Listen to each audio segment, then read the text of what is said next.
बुद्ध बचपन से ही थोड़े से वैरागी किस्म के व्यक्ति थे। उनकी कुंडली देखे ज्योतिषी ने बताया भी था। माता पिता बहुत परेशान थे। शुद्धोधन उनके पिता का नाम था। माता पिता ने बहुत कोशिश की कि इस बच्चे का मन विरक्त न हो। अच्छा महल बनवाया, सारी सुविधाएं दी। जैसे ही बुद्ध थोड़े से किशोरावस्था में आए, उस समय की दुनिया की सबसे खूबसूरत महिला से, लड़की से, यशोधरा से उसकी शादी करवाई। यशोधरा के पिता ने काफी एग्जाम लिए बुद्ध जी के, वो सारे एग्जाम में पास हुए, तब जाकर शादी हुई। ऐसे नहीं हुई, शादी हुई। तो बुद्ध में ठीक था, रमे रहे उस जीवन में। बेटा हुआ उनका राहुल। अब बुद्ध की विरक्ति का भाव बढ़ता जा रहा था।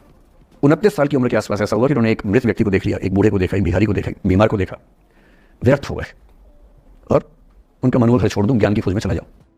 और एक दिन बुद्ध ने तय किया और वो आधी रात को पत्नी और बेटे को सोता हुआ छोड़ के चले गए। इसको बौद्ध परंपरा में महाविनिष्क्रमण कहते हैं। बुद्ध का अपने घर से निकल जाना। तब बुद्ध चले गए। लेकिन मैसेज शरणगुप्त यशोधरा के पर्सपेक्टिव से बुद्ध को देख रहे हैं। यशोधरा बहुत परेशान है, भाई पति चला गया है, बच्चे का पिता चला गया, मजाक थोड़ा है। राजा परेशान है कि उनका उत्तराधिकारी चला गया है। यशोधरा इतनी परेशान है, बहुत लंबे समय तक छंद आते रहते हैं कि वो कितनी बेचैन है, कितनी परेशान है। लेकिन यशोधरा की सबसे बड़ी परेशानी इस बात से नहीं कि बुद्ध चले गए, इस बात से है कि बिना बताए चले गए, भरोसा नहीं किया। और वो अपनी सहेली से कहती है, सिद्धि हेतु स्वामी गए, यह गौरव की बात। मुझे गर्व है कि मेरा पति इतने महान काम के लिए गया है। सिद्धि हेतु स्वामी गए, यह गौरव की बात, पर चोरी चोरी गए, यही बड़ा व्याघात। सखी वो मुझसे कहकर जाते, कह तो क्या वो मुझको अपनी पथ बाधा ही पाते, क्या मैं रास्ता रोकती उनका।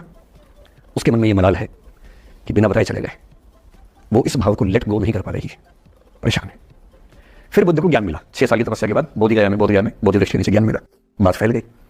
जो 5 शिष्य बुद्ध को छोड़ के भाग गए थे उनके बुरे वक्त में, उन्हीं 5 को बुद्ध ने सबसे पहले ज्ञान दिया सारनाथ में, जिसको धर्म चक्रवर्तन कहते हैं। बुद्ध की ख्याति बढ़ने लगी। शुद्धोधन ने बुद्ध के पास, अपने बेटे के पास कई लोगों को भेजा ये कहने के लिए कि भाई यहाँ भी तो आओ, हमसे भी तो मिलो। बुद्ध का ऐसा प्रताप था कि जो उनके पास जाता वो बुद्धं शरणं गच्छामि हो जाता, वापस ही नहीं आता। तो फिर शुद्धोधन ने बुद्ध के बचपन के एक दोस्त को ये कह के भेजा, भैया मैं जानता हूँ तुम वापस नहीं आओगे, पर प्रभावित होने से पहले बोल देना कि पापा याद कर रहे थे। तो वो गया, उससे वायदा निभाया, हो तो गया, बुद्ध के संग में दीक्षित हो गया, पर वायदा निभा दिया। तो बुद्ध ने कहा जरूर जाऊंगा, पिताजी की आज्ञा तो जाऊंगा। बुद्ध पहुंचे अपने कपिलवस्तु जो अपना इलाका था वहां पहुंचे।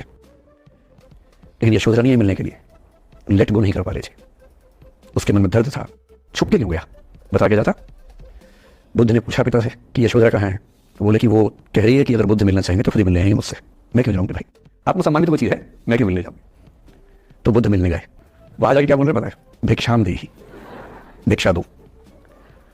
और यशोधरा कितनी महान महिला रही होगी, उसने अपने बेटे का हाथ बाप के हाथ में दे दिया।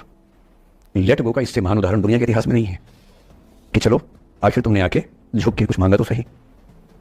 उसकी जितनी ईगो थी, अहंकार था, सब विगलित हो गया। और जो औरत परेशान थी कि मुझसे बिना बताया गया, उसने अपने बेटे को दे दिया कि इसको लेके जाओ, क्योंकि मैं जानती हूँ कि तुम महान काम कर रहे हो। और तुम महान काम कर रहे हो तो मैं क्यों बीच में आऊंगी भाई, मेरा पति महान काम कर रहा है तो मुझे खुशी होनी चाहिए, और तुम्हारी उस खुशी में मैं क्यों पीछे हटूं। बस मुझे भरोसे में लेके जाते तो और खुश होती।